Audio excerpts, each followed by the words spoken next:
Hey everybody, hope your day is going well. We are back with another reaction. Judas Priest, Beyond the Realms of Death. This was a request by Savage Grace. Thank you so much for this request and donation. And Judas Priest is one of those bands, of course, I know the name of, iconic, but I'm not familiar with their music. So they were definitely on my radar to get into. So this is my entryway into the realms of Judas Priest, Beyond the Realms of Death. So I'm looking forward to it. And I don't even know which type of music I presume metal, heavy metal. I've heard in the request, it was said that they also did a cover of Rust and Diamonds. I believe that's the song name, by Joan Baez. I reacted to that one. I must imagine that it will sound a little bit different. So I might check that one out too. That was on their previous album, I believe, before this one. But yeah, let's go. My first Judas Priest song, as far as I'm aware of. I might have heard one here or there, who knows. Let's jump in.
I can get behind that line. Oh, wow. Okay. That's going to be another. Wow, man. I'm just in awe of all these bands and all these artists that I've been missing out on. You know, you have other interests in life, and you look at all these books. But for example, you can't do it all. And I wish I could, absorb everything that I can absorb. And this channel is one way of learning about music and all these different genres. But man, I like the storytelling aspect of it. I like the music. Like they start off like slow. I was like, I said in the beginning, I was assuming metal, heavy metal. This doesn't feel heavy yet. And then they pick it up. But, I'm in awe of people who, pushed boundaries and changed music up or whatever it was that conventional music was, or how they saw fit. Like, this is it, and you can't change it. You have to abide by a certain set of rules, and then people come in and just demolish and change it up, and then you get new, and everybody progresses from there. The evolution of music is it's amazing. It's incredible. I love it. So here you get a guy in this story who has completely given up. But he said, I love that line. What was it? He found a place in his mind and slammed the door. He basically went I'm checking out. And even they're washing him, dressing him, makes me think of that movie with Robert De Niro and Robin Williams. Golly.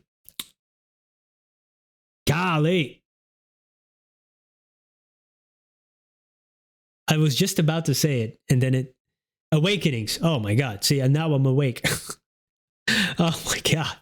That happens mental blockage. I'm almost slamming the door on my own mind here because of this song. They brainwash me, man.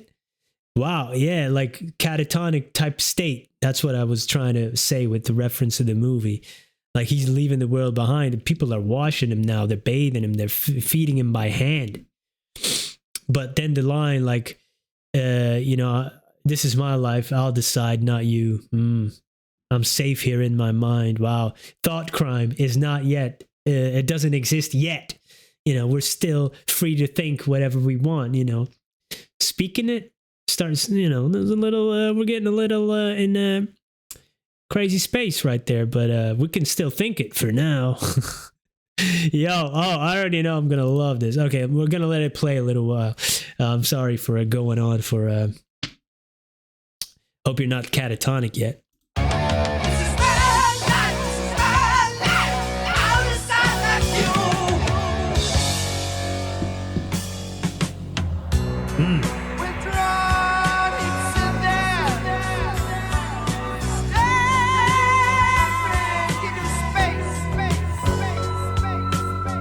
Wow.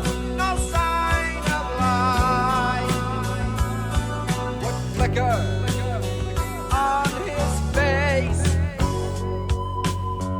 until one day he smiled. It seemed as though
Wow. Hey, that was great. How do they come up with these type of melodies? Like the solo, for example, the guitar solos, like how? And then that ending of that solo before, like that, he kept that note going. It was almost like a scream. That guitar was wailing, and then you get all these drum fills and the roll. And oh man. I love what I also love in this type of music, and I never knew really that was a thing, or else maybe I would have gone to it a little bit sooner. I don't know, maybe. It's like how the tempo sometimes change. Like we almost get a ballad in the beginning, like a strip back, and then we go into a more heavy type song. I love that, that change up. And I feel like with many genres, there's this stereotypical image of every genre that we know of because we heard a song and we didn't like it, but then that prevents us from digging deeper. And I think there's in every genre something to be found that you really would like if you really keep an open mind. And because of some image, we don't dig deeper. And that's what I'm trying to do on this channel, like really approach with an open mind. Man, there's a lot of great stuff out there, man. And this is some next level stuff. Wow. And there's so many great lines in there too, so vocally, first of all, like I said, the ballad part, he sounds great, but then he can also scream to the point that it still sounds good, for me at least, because sometimes you do have these screams, and maybe that's other types of metal that you really almost can't understand it. And then for me, it gets a bit too much. And if it's once a song, that's fine. But if it's the entire song, for me, it's too much. But this, it still sounds great to me. So I love that. And yeah, man, so many great lines. So he passed away, really. The wind kissed him goodbye, and then he died. And then he left the world behind. Like they said that before, but I was like mentally checking out. Now he really is gone. And you can have this world. Keep the world with this sin, basically. You can have it. I don't want to be in this world anymore. Wow. And how many like him they go at the end? How many like him? Are they still who? They seem to have lost the will. They lie in thousands. But what I really resonate as well with is lack and loss. Is knowledge worth this bitter cost? Like I said in the beginning, I want to absorb everything. Like look at all these books and whatever you're doing, every rabbit hole you're getting into and reading and learning about. But sometimes it's a curse too, because then you start, oh damn, man. Sometimes you feel like ignorance is bliss, like they said in The Matrix, the first one, right? You want to go in there, taste your delicious steak, even though you know it's fake, or you want to have that mash, but live in the real world. And sometimes you want to live in the real world. Sometimes you want to be hooked up to the Matrix, fly a little bit, have a steak. And, sometimes when you really go in deep of these things, and then you say, oh man, you can't unknow it. That's what I felt. This line, this felt for me. That sentence came out wrong. That's what it felt like for me. This knowledge, is it worth the bitter cost? That's good stuff, man. That's good stuff. This is my life. I'll decide, not you. Yeah, man. Good one. Wow. And this is from a while back, I guess. It's from 70s or 80s? 70s, I believe. Yo. Fire. Yeah, we're definitely going to be checking out more Judas Priest. So if you have any recommendations, let me know. And I might check them out. Because, man, this was great. Judas Priest, let's go. Beyond the realms of death. Now the title makes sense for sure. Thank you for being here, everybody. Hope you have a great day. Peace.